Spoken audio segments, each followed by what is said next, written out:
नमस्कार विद्यार्थियों, राजकीय महाविद्यालय 12 के यूट्यूब चैनल पर ऑनलाइन क्लास में आपका स्वागत है।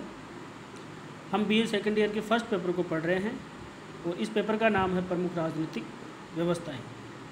इसमें अभी तक हम ब्रिटेन के संविधान को पढ़ रहे थे और आज की इस वीडियो में हम ब्रिटिश संविधान में प्रधानमंत्री पद को लेकर के जो व्यवस्था की गई है उसके बारे में हम अध्ययन करेंगे। और इस स्लाइड में हम सबसे पहले देखेंगे हमारे टॉपिक का परिचय, फिर हम देखेंगे प्रधानमंत्री की नियुक्ति किस प्रकार से होती है, तत्पश्चात हम देखेंगे प्रधानमंत्री के पद की अनौपचारिकता का जो मुद्दा है वो, और अंत में हम देखेंगे उप प्रधानमंत्री का पद यानी उप प्रधानमंत्री को लेकर के ब्रिटिश संविधान में क्या व्यवस्था की गई है, क्या संवैधानिक प्रावधान किए गए हैं। तो शुरुआत करते हैं हम हमारे टॉपिक के परिचय से। तो परिचय की हम बात करें तो ब्रिटेन में संसदीय शासन व्यवस्था को अपनाया गया है और संसदीय शासन व्यवस्था में मंत्रिमंडल ब्रिटेन की वास्तविक कार्यपालिका मानी जाती है और प्रधानमंत्री इस मंत्रिमंडल के प्रमुख माने जाते हैं या प्रधान माने जाते हैं। तो इस प्रकार से हम देखें तो ब्रिटिश शासन व्यवस्था में प्रधानमंत्री का जो पद है वो शासन व्यवस्था का एक तरह से केंद्र है और प्रधानमंत्री की स्थिति सबसे ज़्यादा महत्वपूर्ण वहाँ पर मानी जाती है। तो शासन व्यवस्था में प्रधानमंत्री की स्थिति इतनी ज़्यादा महत्वपूर्ण और केंद्रीय हो गई है वर्तमान समय में कि कुछ विद्वानों के द्वारा ब्रिटिश सरकार को मंत्रिमंडलीय सरकार की जगह यानी कैबिनेट गवर्नमेंट की जगह प्रधानमंत्रीय सरकार, प्राइम मिनिस्टीरियल गवर्नमेंट इसको कहा जाता है। अब हम देखते हैं प्रधानमंत्री की नियुक्ति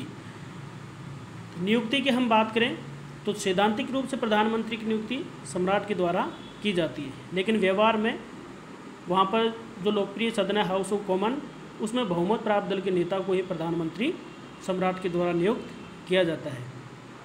यद्यपि कभी कभी कुछ इस तरह के अवसर आते हैं जब प्रधानमंत्री की नियुक्ति में सम्राट के द्वारा अपने विवेक का प्रयोग किया जाता है, लेकिन वर्तमान समय में अब इस परंपरा को अपना लिया गया है ब्रिटेन में कि आम चुनाव के बाद और उसके बाद जब कभी भी प्रधानमंत्री का पद रिक्त हो या दलीय नेता का पद रिक्त हो तो ऐसी स्थिति में हाउस ऑफ कॉमन के सदस्यों के द्वारा ही अपने नेता का यानी प्रधानमंत्री का निर्वाचन या चुनाव कर लिया जाएगा। तो इस प्रकार से वर्तमान समय में वहाँ पर जो दोनों प्रमुख राजनीतिक दल हैं, लेबर पार्टी और लिबरल पार्टी, इनके द्वारा प्रधानमंत्री का चुनाव स्वयं ही कर लिया जाता है और प्रधानमंत्री की नियुक्ति वर्तमान समय में सम्राट द्वारा अपने जो विवेक का प्रयोग किया जाता है वैसे अवसर लगभग समाप्त हो गए हैं। इसी तरह से हम प्रधानमंत्री के पद की बात करें तो प्रधानमंत्री के लिए ब्रिटेन में संसद का सदस्य होना अनिवार्य है और ब्रिटेन में ये परंपरा स्थापित हो गई है कि प्रधानमंत्री हाउस ऑफ कॉमन या निम्न सदन से ही होना चाहिए, लोकसभा से नहीं। यद्यपि हमारे यहाँ ये संवैधानिक प्रावधान है कि हमारे यहाँ प्रधानमंत्री किसी भी सदन से हो सकता है, जबकि ब्रिटेन में प्रधानमंत्री केवल निम्न सदन से ही होता है, उच्च सदन से नहीं होता है। अब हम देखते हैं प्रधानमंत्री के पद की अनौपचारिकता का मतलब यही है कि ब्रिटेन में जो प्रधानमंत्री का पद है उसका कोई कानूनी आधार नहीं है और यह पद अनौपचारिक है। क्योंकि प्रधानमंत्री के पद की स्थापना ब्रिटेन में किसी संसदीय कानून के द्वारा नहीं हुई, बल्कि इसका एक तरह से विकास हुआ है। प्रधानमंत्री का पद निरंतर विकसित हुआ है। विकसित किस प्रकार से हुआ? विकसित इसलिए हुआ कि जब वहाँ के सम्राट जॉर्ज प्रथम ने कैबिनेट की बैठकों में शामिल होना जब बंद कर दिया तो कैबिनेट की अध्यक्षता के लिए एक पदाधिकारी की आवश्यकता महसूस की गई और ये पदाधिकारी कैबिनेट का प्रधान या अध्यक्ष हो सकता था और इसी से फिर कालांतर में प्रधानमंत्री पद का उदय हुआ। और इस आधार पर हम देखें तो 1721 में सबसे पहले रॉबर्ट वॉलपोल ब्रिटेन के पहले प्रधानमंत्री हुए।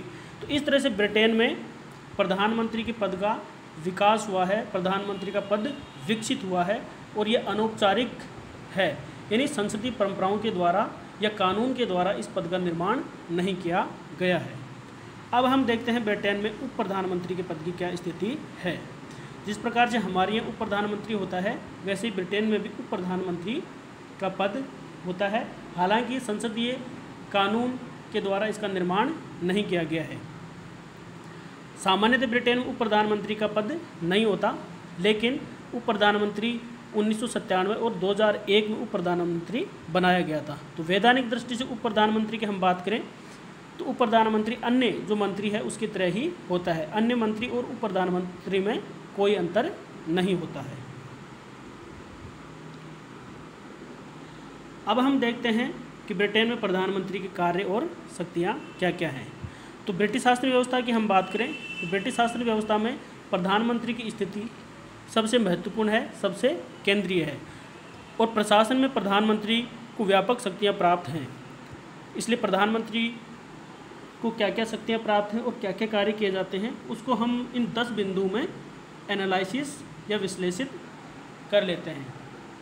तो प्रधानमंत्री को जो सबसे पहली महत्वपूर्ण शक्ति प्राप्त है वो है मंत्रिमंडल के निर्माण की।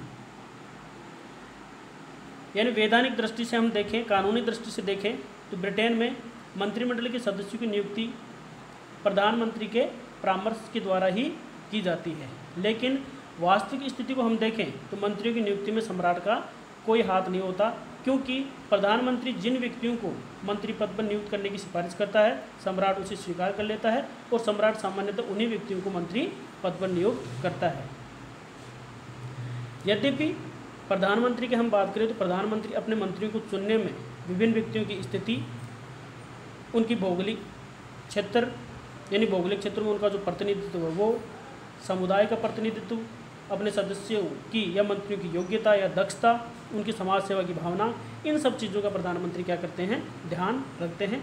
लेकिन अंतिम रूप से इस संबंध में प्रधानमंत्री की जो इच्छा होती है किसी व्यक्ति को मंत्री बनाने में वो महत्वपूर्ण होती है। यद्यपि ब्रिटेन में एक दलीय मंत्रिमंडल की परंपरा है, यानी एक ही दल से सारे के सारे मंत्री लिए जाते हैं। लेकिन अगर प्रधानमंत्री चाहें तो अपने दल से बाहर के सदस्य को भी मंत्री पद पर नियुक्त कर सकते हैं। इतना ही नहीं, प्रधानमंत्री चाहें तो संसद से बाहर के व्यक्ति को भी अपने मंत्रिमंडल में ले सकते हैं। यदि किसी विशेष कार्य को करने के लिए प्रधानमंत्री को लगता है कि कोई व्यक्ति जिसको वो मंत्रिमंडल में लेना चाहते हैं उसको उपयुक्त पाते हैं तो वो उसको मंत्रिमंडल में ले सकते हैं। तो इस तरह से हम देखें तो न केवल अपने मंत्रिमंडल के सदस्यों के चुनाव में बल्कि उनके बीच विभागों के वितरण में भी प्रधानमंत्री का जो निर्णय है वो अंतिम होता है, क्योंकि प्रधानमंत्री के द्वारा ही मंत्रियों में विभागों का वितरण किया जाता है। और इस संबंध में प्रधानमंत्री जो निर्णय ले लेते हैं उसको एक तरह से स्वीकार कर लिया जाता है, क्योंकि अगर कोई सदस्य प्रधानमंत्री के इस निर्णय को स्वीकार न करें तो उनको न केवल संसद सदस्य का पद होना पड़ता है बल्कि भविष्य में भी मंत्री का पद उनको नहीं मिलता है। दूसरा, हम प्रधानमंत्री के कार्य और शक्तियों की बात करें तो वो है मंत्रिमंडल का कार्य संचालन। यानी प्रधानमंत्री केवल मंत्रिमंडल का निर्माण ही नहीं करता बल्कि मंत्रिमंडल की समस्त जो कार्रवाई है उसका संचालन करता है, क्योंकि वह मंत्रिमंडल की बैठकों की अध्यक्षता करता है। मंत्रिमंडल का जो कार्य एजेंडा होता है, कार्य विधि होती है, उसका निर्धारण करता है और उसका नियंत्रण करता है। तो व्यवहार में प्रत्येक मंत्री किसी भी प्रस्ताव को प्रस्तुत करने के पहले प्रधानमंत्री की क्या करता है, राय लेता है, उसका परामर्श लेता है। और इस तरह से ये बात कि प्रत्येक मंत्री प्रधानमंत्री से परामर्श लेता है, ये बात प्रधानमंत्री को मंत्रिमंडल का एक तरह से पथ प्रदर्शक बना देती है। और मंत्रिमंडल के निर्माण और नीति निर्धारण में प्रधानमंत्री का महत्वपूर्ण हाथ रहता है। तो इस तरह से दूसरा प्रधानमंत्री का जो कार्य है वो है मंत्रिमंडल का कार्य संचालन। यानी प्रधानमंत्री मंत्रिमंडल का निर्माण करता है और जब निर्माण के बाद कार्य संचालन में भी प्रधानमंत्री की महत्वपूर्ण भूमिका होती है। तीसरी प्रधानमंत्री की शक्ति की बात करें तो वह है मंत्रिमंडल का अंत। अंत की हम बात करें तो सिद्धांत हम जानते हैं कि मंत्रियों को हटाने का अधिकार सम्राट को दिया गया है संसदीय परंपरा में। लेकिन व्यवहार में अब ये परंपरा है कि मंत्रियों को हटाने के इस अधिकार का प्रयोग सम्राट प्रधानमंत्री की सलाह पर ही करते हैं। इसलिए प्रधानमंत्री को ये अधिकार है कि वह अपने किसी एक मंत्री या संपूर्ण मंत्रिमंडल को हटाने की सिफारिश सम्राट से कर सकते हैं। यदि प्रधानमंत्री स्वयं इसी तरह से यदि प्रधानमंत्री स्वयं त्यागपत्र दे देते हैं तो प्रधानमंत्री के त्यागपत्र के साथ ही समूची मंत्रिपरिषद भंग हो जाती है, यानी समूची मंत्रिपरिषद को त्यागपत्र देना होता है। इसी तरह से कोई मंत्री यदि प्रधानमंत्री से असहमत है तो ऐसी स्थिति में संबंधित मंत्री को त्यागपत्र देना होता है। तो इस तरह से प्रधानमंत्री कभी भी मंत्रिमंडल का अंत कर सकते हैं। इसी प्रकार प्रधानमंत्री के द्वारा मंत्रिमंडल का पुनर्गठन भी किया जा सकता है, यानी प्रधानमंत्री जब चाहें अपने मंत्रिमंडल में जैसा चाहें परिवर्तन कर सकते हैं। तो इस तरह से प्रधानमंत्री के द्वारा मंत्रिमंडल का कभी भी पुनर्गठन किया जा सकता है और प्रधानमंत्री के द्वारा मंत्रिमंडल के पुनर्गठन की ये जो शक्ति है वो मंत्रिमंडल पर प्रधानमंत्री को नियंत्रण बनाए रखने में सहायक होती है। मंत्रिमंडल में प्रधानमंत्री को प्राप्त इस स्थिति के आधार पर ही कुछ विद्वान ये मानते हैं कि प्रधानमंत्री मंत्रिमंडल का केंद्र बिंदु है और वह उसके निर्माण तथा उसके जीवन और अंत में केंद्रीय भूमिका निभाता है। तो नेक्स्ट हम प्रधानमंत्री की शक्ति की बात करें तो वह है शासन पर नियंत्रण। यानी ब्रिटिश शासन व्यवस्था में सिद्धांत रूप में सम्राट शासन का प्रमुख होता है, लेकिन व्यवहारिक रूप में शासन प्रमुख यानी सम्राट के सभी अधिकारों का प्रयोग प्रधानमंत्री के द्वारा ही किया जाता है। शासन पर सर्वोच्च नियंत्रण रखने के लिए प्रधानमंत्री के द्वारा शासन के विभिन्न विभागों में समन्वय स्थापित किया जाता है, कोऑर्डिनेशन किया जाता है और विभिन्न विभागों में समन्वय का ये जो कार्य है वो विभिन्न विभागों के मंत्रियों में मध्यस्थता करते हुए और उनको आदेश निर्देश देते हुए किया जाता है। इसी प्रकार सम्राट के द्वारा जो विभिन्न राजकीय सम्मान प्रदान किए जाते हैं वो भी प्रधानमंत्री के परामर्श पर ही दिए जाते हैं। और ब्रिटेन में जो महत्वपूर्ण राजकीय पदों पर नियुक्तियां होती हैं वो भी प्रधानमंत्री के परामर्श पर ही सम्राट के द्वारा की जाती हैं। इसी तरह से जो विभिन्न पद हैं जैसे बिशप है, राजदूत है, न्यायाधीश है, विभिन्न विभागों के प्रमुख हैं या ब्रिटेन के उपनिवेशों में गवर्नर हैं या जो विभिन्न आयोग या बोर्ड, इनमें जो सदस्यों की नियुक्ति प्रधानमंत्री की सलाह पर सम्राट के द्वारा की जाती है। पांचवें हम प्रधानमंत्री की शक्ति की बात करें तो वह है अंतर्राष्ट्रीय संबंधों का संचालन। यानी प्रधानमंत्री के द्वारा ब्रिटेन में अंतर्राष्ट्रीय संबंधों का संचालन किया जाता है, चाहे विदेश मंत्रालय प्रधानमंत्री के पास हो या न हो। अंतर्राष्ट्रीय संबंधों की सुचारू रूप से संचालन का अंतिम उत्तरदायित्व प्रधानमंत्री का ही वहाँ पर समझा जाता है। इसलिए दूसरे देशों के साथ किए जाने वाले जो महत्वपूर्ण समझौते हैं वो विदेश मंत्री के द्वारा न होकर के प्रधानमंत्री के द्वारा ही किए जाते हैं और प्रधानमंत्री के हस्ताक्षर उस पर होते हैं। छठा हम प्रधानमंत्री की शक्ति की बात करें तो वह है लोक सदन का नेतृत्व, यानी हाउस ऑफ कॉमन जो निचला सदन है उसका नेतृत्व। क्योंकि ब्रिटेन में हाउस ऑफ कॉमन में बहुमत प्राप्त दल के नेता को ही क्या किया जाता है, प्रधानमंत्री पद पर नियुक्त किया जाता है और उसके द्वारा शासन प्रमुख के साथ साथ हाउस ऑफ कॉमन के नेता के रूप में भी कार्य किया जाता है। इसलिए प्रधानमंत्री अपने मंत्रियों के साथ संसद में संपूर्ण विधायी कार्यों का संचालन करता है और विधायी कार्यों में वह नीति निर्धारण करके संसद का प्रदर्शन या एक तरह से मार्गदर्शन करता है। समस्त सरकारी जो विधेयक होते हैं वो प्रधानमंत्री के निरीक्षण में और उसके परामर्श के अनुसार ही तैयार किए जाते हैं। इसी तरह से बजट तैयार करने में भी प्रधानमंत्री की महत्वपूर्ण भूमिका होती है।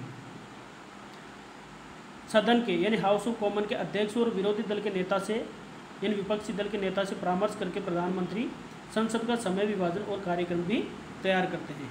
इसी तरह से संसद में शासन की नीति से संबंधित अंतिम और अधिकृत घोषणा भी प्रधानमंत्री के द्वारा ही की जाती है। हाउस ऑफ कॉमन के नेता के रूप में प्रधानमंत्री की अन्य जो महत्वपूर्ण शक्ति है वो है कि वो हाउस ऑफ कॉमन को कभी भी विघटित करवा सकते हैं सम्राट के माध्यम से। तो इस तरह से प्रधानमंत्री के द्वारा हाउस ऑफ कॉमन का नेतृत्व किए जाने के साथ साथ बजट सहित अन्य जो विधायी कार्य हैं उनको संपन्न किया जाता है।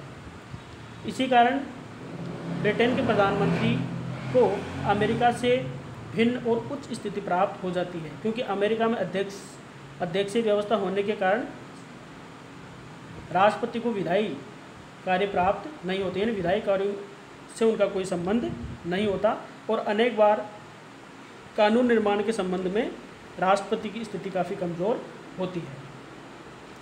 सातवें हम प्रधानमंत्री की शक्ति की बात करें तो वह है मंत्रिमंडल और सम्राट के बीच की कड़ी। यानी ब्रिटिश शासन व्यवस्था में प्रधानमंत्री सम्राट का मुख्य परामर्शदाता होता है तथा मंत्रिमंडल और सम्राट के बीच संपर्क स्थापित करता भी प्रधानमंत्री ही होता है, क्योंकि मंत्रिमंडल के निर्णयों और शासन संबंधी जो अन्य निर्णय हैं उनकी सूचना प्रधानमंत्री ही सम्राट को देते हैं। इसी के साथ सम्राट के द्वारा किए गए परामर्श को मंत्रिमंडल तक प्रधानमंत्री के द्वारा ही पहुंचाया जाता है। और वर्तमान समय में तो ब्रिटेन में यह परंपरा स्थापित हो गई है कि अन्य मंत्री प्रधानमंत्री की सहमति से ही सम्राट से भेंट कर सकते हैं, यानी वो डायरेक्ट सम्राट से संपर्क नहीं कर सकते हैं। आठवीं प्रधानमंत्री की शक्ति की बात करें तो वह है अंतर्राष्ट्रीय सम्मेलनों में ब्रिटेन का प्रतिनिधित्व। यानी राजनीतिक, आर्थिक और अन्य महत्वपूर्ण जो अंतर्राष्ट्रीय सम्मेलन होते हैं उनमें ब्रिटेन का प्रतिनिधित्व प्रधानमंत्री के द्वारा ही किया जाता है। नौवां हम देखें तो वह है राष्ट्रमंडल, यानी कॉमनवेल्थ जो देश हैं उनके साथ संबंध। यानी कॉमनवेल्थ देशों के साथ संपर्क स्थापित करने में और महत्वपूर्ण विषयों में प्रधानमंत्री के द्वारा ही परामर्श लिया जाता है।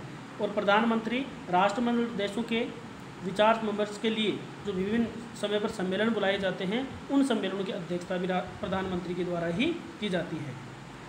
10वां और अंतिम प्रधानमंत्री की जो शक्ति है वो है प्रधानमंत्री राष्ट्र का नायक। यानी ब्रिटिश शासन व्यवस्था में